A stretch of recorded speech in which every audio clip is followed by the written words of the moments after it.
नमस्कार, KTV news में आपका स्वागत है। मैं हूं स्तुति और आइए एक नजर डालते हैं शहर की प्रमुख सुर्खियों पर। प्रधानमंत्री नरेंद्र मोदी ने अपने संसदीय क्षेत्र में रोड शो कर दिखाया दमखम, लोगों में दिखा जबरदस्त उत्साह।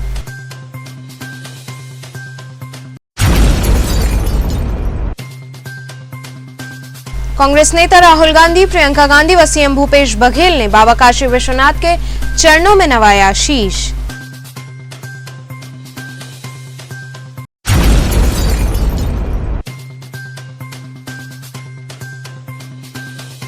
भाजपा राष्ट्रीय अध्यक्ष जेपी नड्डा व मुख्यमंत्री योगी आदित्यनाथ ने बाबा काशी विश्वनाथ के दरबार में लगाई हाजिरी।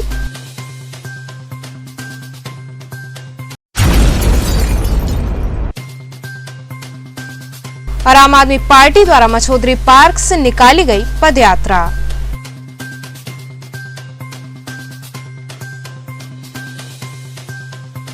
और अब खबरें विस्तार से। प्रधानमंत्री नरेंद्र मोदी ने अपने संसदीय क्षेत्र में रोड शो कर अपना दमखम दिखाया। इस बीच पूरी काशी भगवा रंग में रंगी नजर आई। लोगों में जबरदस्त उत्साह देखने को मिला। उत्तर प्रदेश विधानसभा चुनाव अब अपने अंतिम चरण में पहुंच चुका है। 7 चरणों के विधानसभा चुनाव के तहत आगामी 7 मार्च को 7वें और अंतिम चरण का मतदान होना है। 7वें चरण में पूर्वांचल में मतदान होगा। इसके लिए प्रचार प्रसार जोरों शोरों से हो रहा है। इसी के तहत प्रधानमंत्री नरेंद्र मोदी ने शुक्रवार को अपने संसदीय क्षेत्र वाराणसी में रोड शो किया। मलदैया स्थित सरदार वल्लभ भाई पटेल की प्रतिमा पर माल्यार्पण कर व उन्हें नमन कर प्रधानमंत्री ने रोड शो की शुरुआत की। इस दौरान पूरी काशी भगवा रंग में रंगी नजर आई। साथ ही हर ओर जिंदाबाद के जमकर नारे लगे। काशी की जनता ने प्रधानमंत्री का स्वागत हर हर महादेव के उद्घोष के साथ किया। पीएम नरेंद्र मोदी का काफिला जिन रास्तों से होकर गुजरना था, वहां लोग घंटों पहले से ही मौजूद थे। सभी पीएम मोदी की एक झलक पाने को आतुर दिखे। आपको बता दें कि प्रधानमंत्री का रोड शो पटेल चौक से प्रारंभ हुआ, जो विभिन्न मार्गों से होते हुए बीएचओ सिंहद्वार पहुंचा, जहां पर प्रधानमंत्री नरेंद्र मोदी द्वारा पंडित मदन मोहन मालवीय जी की प्रतिमा पर माल्यार्पण किया गया और इसके साथ ही रोड शो समाप्त हुआ। वहीं इस दौरान भारी संख्या में पार्टी कार्यकर्ताओं और समर्थकों का हुजूम देखने को मिला।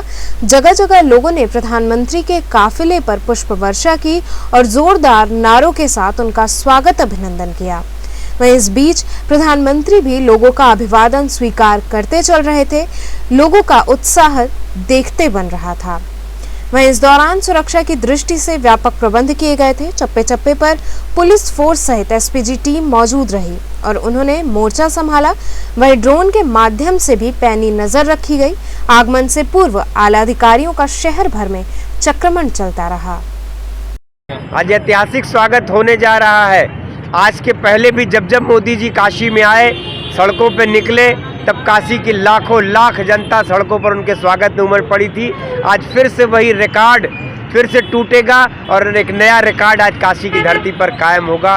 रोड शो में किसी नेता के लिए दुनिया में अपने नेता के लिए इतने लोग इकट्ठा नहीं होते जितना बाबा विश्वनाथ की नगरी काशी के लोग अपने माननीय महबूब नेता भाई नरेंद्र मोदी जी के लिए आज सड़कों पर उतरेंगे। कांग्रेस नेता राहुल गांधी, प्रियंका गांधी व सीएम भूपेश बघेल ने बाबा काशी विश्वनाथ के चरणों में शीश नवाया। कांग्रेस के सांसद राहुल गांधी व राष्ट्रीय महासचिव प्रियंका गांधी सहित छत्तीसगढ़ के मुख्यमंत्री भूपेश बघेल ने विश्वनाथ धाम पहुंचकर बाबा के दरबार में हाजिरी लगाई। बड़ी संख्या में उपस्थित कार्यकर्ताओं ने उनका जोरदार स्वागत किया। इस बीच लोगों का उत्साह देखते बन रहा था। काफी गहमा गहमी के बीच दर्शन पूजन कर वे संकट मोचन मंदिर के लिए रवाना हुए। बाबा विश्वनाथ के दर्शन करने का अवसर मिला और पूरे काशी के लोग काशी ही रहना देना चाहते हैं।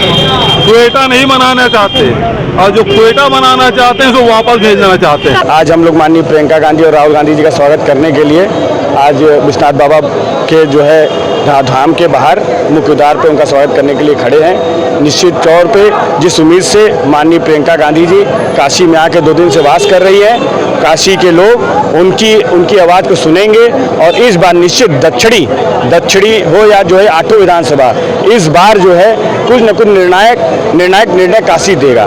काशी इस बार मूड बदल चुका है और निर्णायक निर्णय आप लोगों के सामने 10 तारीख को निश्चित तौर पे आएगा। प्रियंका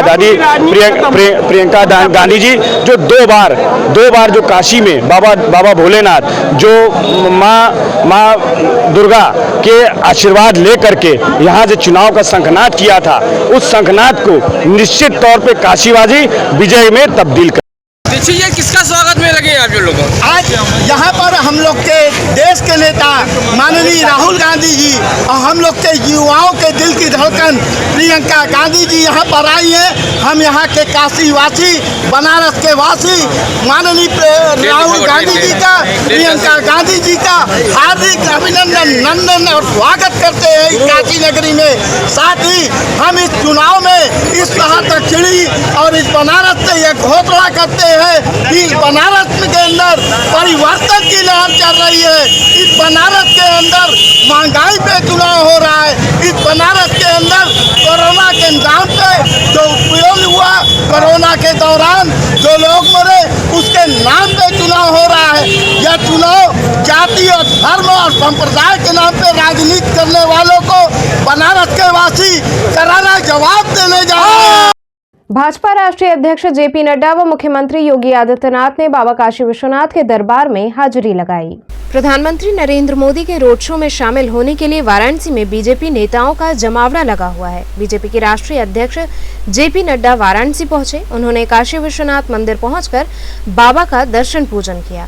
वाराणसी में 7वें चरण में 7 मार्च को मतदान होना है और इसे देखते हुए वाराणसी में प्रधानमंत्री नरेंद्र मोदी द्वारा रोड शो किया जा रहा है, जिसमें कई दिग्गज शामिल होने के लिए वाराणसी पहुंचे हैं। इसी कड़ी में उत्तर प्रदेश के मुख्यमंत्री योगी आदित्यनाथ काशी विश्वनाथ मंदिर पहुंचे। मंदिर पहुंचने के बाद उन्होंने विधि विधान के साथ बाबा का दर्शन पूजन किया। आम आदमी पार्टी द्वारा मछोदरी पार्क से पदयात्रा निकाली गई। आम आदमी पार्टी ने मछोदरी पार्क से अजीत सिंह के समर्थन में विशाल आपकी पदयात्रा का आयोजन किया। इस पदयात्रा में बड़ी संख्या में लोग शामिल हुए और जमकर नारेबाजी की। इसके पूर्व संपूर्ण विधानसभा के अलग अलग मोहल्लों में 100 नुक्कड़ सभाओं और डोर टू डोर के माध्यम से एक लोगों तक अपना संदेश देने का कार्य किया गया। पदयात्रा मछोदरी पार्क से होते हुए विशेषरगंज, आदमपुर, राजघाट, महाजनी टोला सहित लगभग 20 वार्डों में पहुंची। पदयात्रा में प्रत्याशी अजीत सिंह सहित प्रदेश प्रवक्ता, पूर्व जिला अध्यक्ष मनीष गुप्ता, वरिष्ठ जिला उपाध्यक्ष विनोद जायसवाल, जिला अध्यक्ष महिला विंग शारदा टंडन सहित सैकड़ों कार्यकर्ताओं की उपस्थिति रही। पदयात्रा है। मैं सिर्फ और सिर्फ अपने समर्थकों के साथ आज एक पदयात्रा की शुरुआत कर रहा हूं, जो विधानसभा क्षेत्र के विभिन्न इलाकों में लोगों से जनसंपर्क करने का कार्यक्रम है। तो आपकी सरकार अगर बनती है तो आप क्या करेंगे, किस तरह से लोगों से आज मिलेंगे और क्या आश्वासन दे रहे हैं? अरविंद केजरीवाल जी ने पहले से इस बात की गारंटी जारी कर दी है कि सरकार बनेगी तो वो क्या करेंगे। जहां तक मेरा सवाल है, मैंने बार बार कहा कि दक्षिण विधानसभा की गलियों में बर्बादी की इबारत लिखने का काम किसी व्यक्ति ने किया है तो वो व्यक्ति सूबे की सरकार का चहेता राज्य मंत्री है, भाजपा का विधायक है। और इस बार दक्षिणी की जनता ने फैसला कर लिया है कि भ्रष्टाचारी विधायक के खिलाफ मेरी ईमानदारी के सवाल पर, मेरी कर्तव्यनिष्ठा के सवाल पर, मेरे संघर्षों के सवाल पर आम आदमी पार्टी के चुनाव निशान पर वोट देने का काम करेंगे। तो आप बिगुल फूक रहे हैं इस बार? निश्चित रूप से बिगुल फूक दिया है। भ्रष्टाचारी ताकतों के खिलाफ इनकलाब का आगाज हो चुका है। चुनाव परिणाम की तारीख बताएगा। पसीने छूट गए हैं माननीय मंत्री जी के। डीएवीपीजी कॉलेज में आयोजित युवा संवाद कार्यक्रम में केंद्रीय मंत्री धर्मेंद्र प्रधान ने शिरकत की।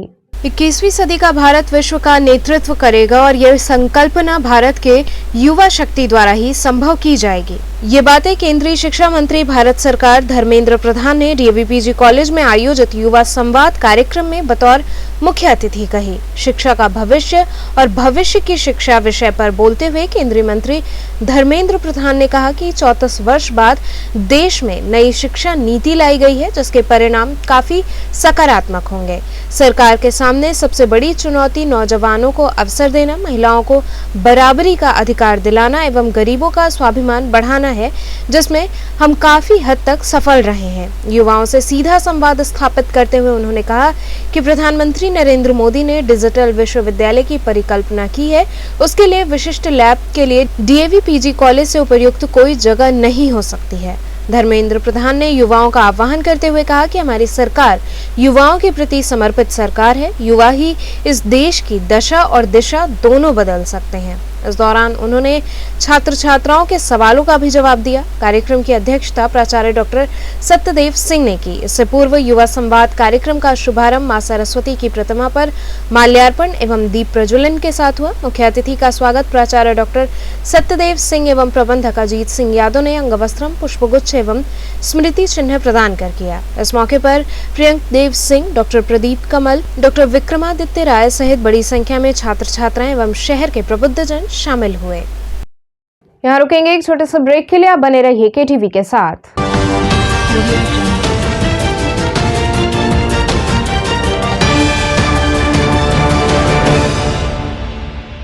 खबरों से जुड़े रहने के लिए हमारे चैनल केटीवी वाराणसी को सब्सक्राइब करें और लेटेस्ट अपडेट्स के लिए बेल आइकन को प्रेस करें।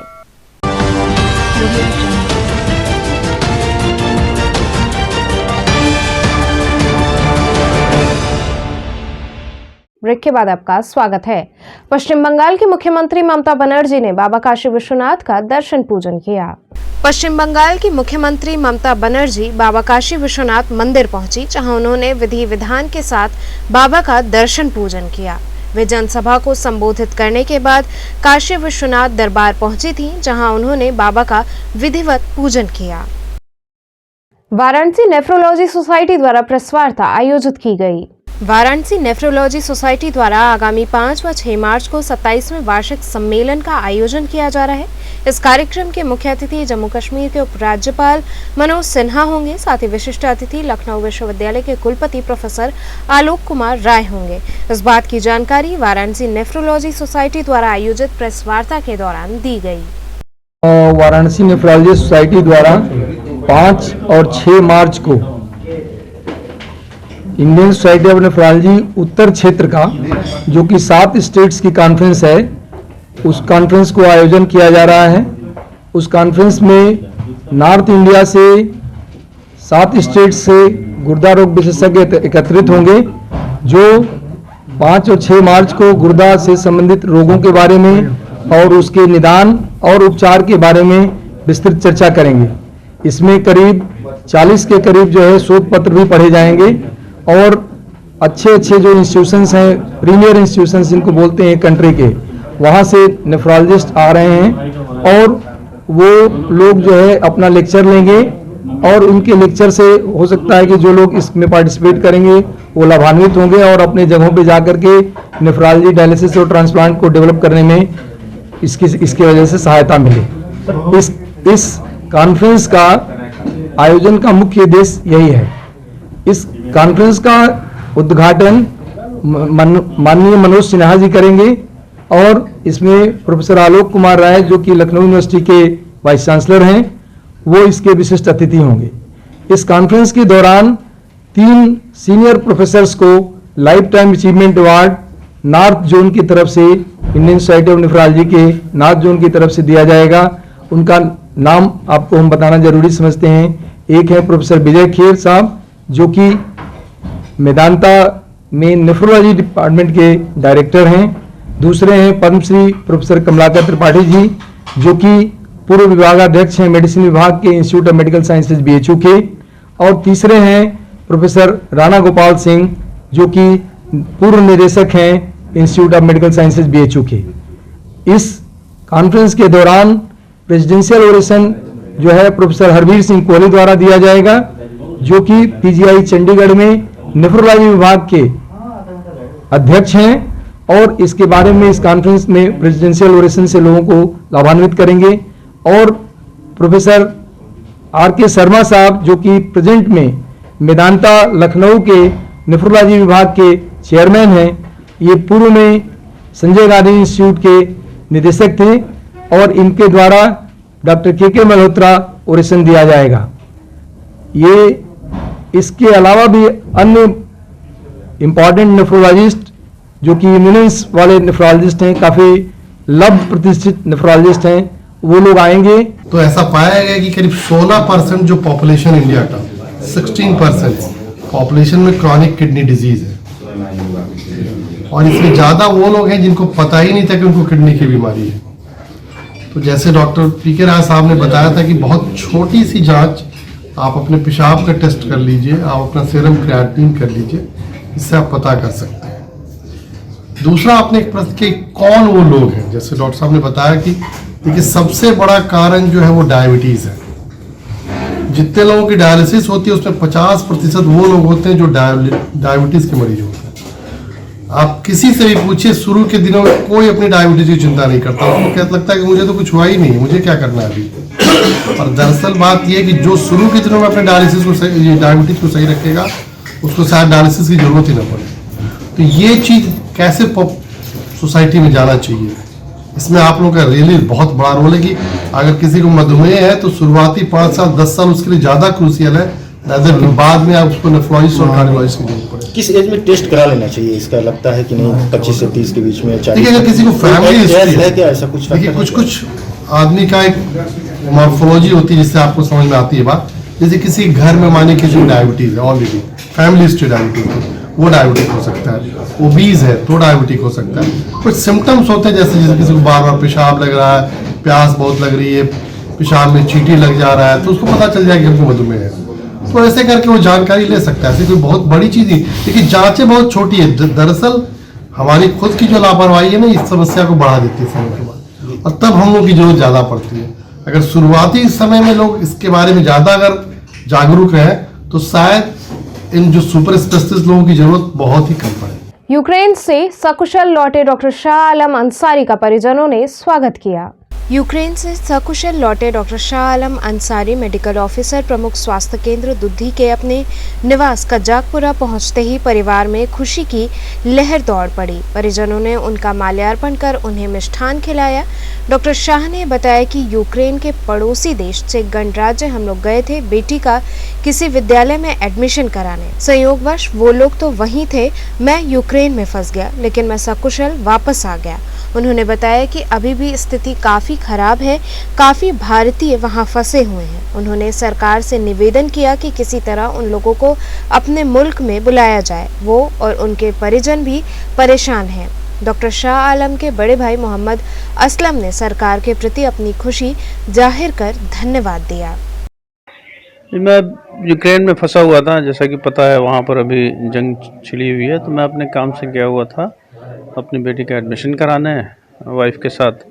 और इस दौरान एडमिशन तो कराना था चेक रिपब्लिक में, तो वो लोग वहाँ पहुँच गए, लेकिन मैं वहाँ फंस गया। हालात भी करते गए, समय थोड़ा ज़्यादा लग गया, इसलिए मैं वहाँ फंस गया। और अभी फ़िलहाल भारत सरकार की मदद से रोमानियन बॉर्डर से यहाँ इंडिया तक आया। तो कितने लोग फंसे थे अभी? हम जिस बॉर्डर पे थे वहाँ तकरीबन 1500 लोग थे। तो क्या माहौल है वहाँ का? माहौल तो कंट्री के अंदर अच्छा नहीं है, बॉर्डर पे भी अच्छा नहीं है। काफ़ी बहुत ज़्यादा जो बच्चे इंडियन स्टूडेंट्स हैं काफ़ी परेशान हैं, और बहुत लोग अभी भी उम्मीद लगाए बैठे हैं कि भारत सरकार उनके लिए कुछ करेगी और वहाँ से उनको निकालेगी। तो कैसे आना हुआ आपका? मैं बॉर्डर से कुछ तो इंडियन एम्बेसी ने, वहाँ पर जो इंडियन एम्बेसी है उन लोगों ने हम लोगों को शेल्टर दिया, और फिर वहाँ से किसी तरह निकलते हुए रेलवे स्टेशन तक पहुँच के वेस्टर्न पार्ट है जो वहाँ का, वहाँ तक पहुँचा बॉर्डर तक। अपने खुद के कुछ लोगों को, कुछ स्टूडेंट को बचाते हुए, उनको भी निकालते हुए, उसमें लगभग 18 स्टूडेंट ऐसे थे जिनको हमने कोशिश की वहाँ से बॉर्डर क्रॉस कराने की। उसके साथ साथ मैं भी वहाँ से बॉर्डर क्रॉस। कितना खुश है भाई से मिल करके? इतने दिनों से आप लोग बिछड़े हुए थे, इस तरह के समस्या से वो फंसे हुए थे। और इस वक्त तो हम लोग बस जितना खुश हैं, खुशी का अंदाज़ा नहीं है, और जितना परेशान थे कि हर रोज़ अजीब सा लग रहा था कि पता नहीं किस हाल में है। सुबह से शाम बस खबर इधर से उधर लेना, मैसेज भेजना, जवाब नहीं आता था, दिल बेचैन हो जाता था। तो अब कितनी खुशी है, परिवार के साथ सारे लोग मिल करके एक साथ आप लोग हैं जी। क्या कहना चाहेंगे? सरकार को इनके तरफ से कोई मदद मिला या ऊपर वाले की शुक्रिया अदा करेंगे, क्या कहना चाहेंगे? सरकार का हम धन्यवाद करना चाहेंगे कि वो हमारे भाई को रोमानिया एयरपोर्ट से बॉम्बे तक लाए। चुनावी घमासान के बीच डॉक्टर कुलपति तिवारी ने कहा, धर्म के रास्ते चलने वाला ही विजयी होगा। उत्तर प्रदेश में चुनावी घमासान जोरों पर है। ऐसे में वाराणसी में अंतिम चरण में होने वाले चुनाव हेतु सभी राजनीतिक दलों ने अपनी जीत सुनिश्चित करने के लिए पूरी ताकत लगा दी है। 7 मार्च को होने वाले चुनाव के पूर्व वाराणसी में कई दिग्गज नेताओं का जमावड़ा लगा हुआ है और विभिन्न कार्यक्रमों में शिरकत करने के साथ ही वे बाबा काशी विश्वनाथ का आशीर्वाद लेने भी पहुंच रहे हैं। वहीं इस संदर्भ में काशी विश्वनाथ मंदिर के महंत डॉक्टर कुलपति तिवारी ने कहा कि जो धर्म के रास्ते चलेगा वही विजयी होगा। उन्होंने समस्त काशी की जनता से मतदान अवश्य करने की अपील भी की। देखिए, बाबा क्या मत्था टेकने का उनका जो है धर्म है। काशी में अंदर जो है चुनावी जो है सरगर्मी बहुत तेज है। आखिरी चरण का चुनाव होने वाला है। सभी लोग जैसे दांव खेलने आ गए हैं, भगवान विश्वनाथ के पास अर्जी डालने जा रहे हैं, भगवान हमको विजयी बनाई हमारे प्रत्याशियों को, इसके बाद जा रहे हैं। खैर उनकी मैं आशीर्वाद क्या दे सकता हूँ। मैं तो इतना जानता हूँ कि जब जो भी धर्म के रास्ते पर चलेगा उसी का जो विजय होगा, क्योंकि धर्म के रास्ते से वही सारे कुछ मिलता है। बिना धर्म के कोई मिलता नहीं है। सत्ता मिलती है तो धर्म के द्वारा मिलती है। अब हमारे आज माननीय प्रधानमंत्री जी भी रोड शो करने वाले हैं, अखिलेश जी भी रोड शो करने वाले हैं। काशी को इन्होंने एकदम जो इस तरह से बना दिया है जिससे काशी जो एकदम से पूरा दुकान से लेके सभी लोग आज जो है दिन भर रूट डाइवर्जन रहेगा, कोई व्यक्ति निकल नहीं पाएगा, किसी बीमार आदि होगा, कोई सुनाई नहीं होगी। ये सब भगवान की ये सब आधुनिक की देन है कि लोग जो है पहले विधायक या जो है सांसद जो घरों में जाके या जो है जाके उनकी परिचय होता था कि वो जानते थे। अब तो नाम का परिचय करके जो है ये दिया जाता है, हम घूम रहे हैं। अच्छी बात है। प्रधानमंत्री जी नमस्कार भेजा है, नीलकंठ जी अपना जो माफ़ी मांग रहे हैं। अरे भाई, माफ़ी क्यों मांगते हो? तो आप तो विजयी होगे, क्योंकि आपका कमल का फूल है। आप देश के अंदर डबल इंजन की सरकार है। आपको जो है, और मैं तो मतदाता तो हूँ नहीं, मैं तो बस एक मेरा वोट है, मैं जिसको चाहूँगा उसको देना चाहूँगा। लेकिन ये जरूर है, मतदान सबसे अवश्य करने का निवेदन करूँगा। दूसरा कहूँगा, ये निर्णायक घड़ी है। सभी लोगों को बाबा विश्वनाथ नहीं आशीर्वाद किसी एक को देंगे। अब ये देखना है कि बाबा विश्वनाथ किसको आशीर्वाद देते हैं। तो चलते चलते पुनः एक नजर डालते हैं शहर की प्रमुख सुर्खियों पर। प्रधानमंत्री नरेंद्र मोदी ने अपने संसदीय क्षेत्र में रोड शो कर दिखाया दमखम, लोगों में दिखा जबरदस्त उत्साह।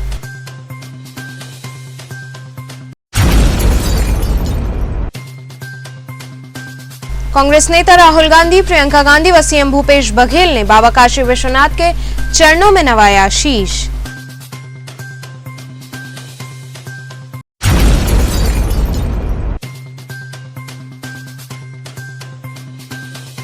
भाजपा राष्ट्रीय अध्यक्ष जेपी नड्डा व मुख्यमंत्री योगी आदित्यनाथ ने बाबा काशी विश्वनाथ के दरबार में लगाई हाजिरी।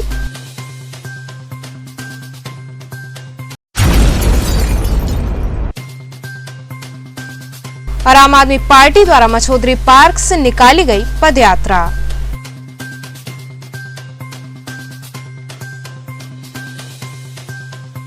तो थे आज के समाचार। कल फिर होगी मुलाकात, तब तक के लिए नमस्कार।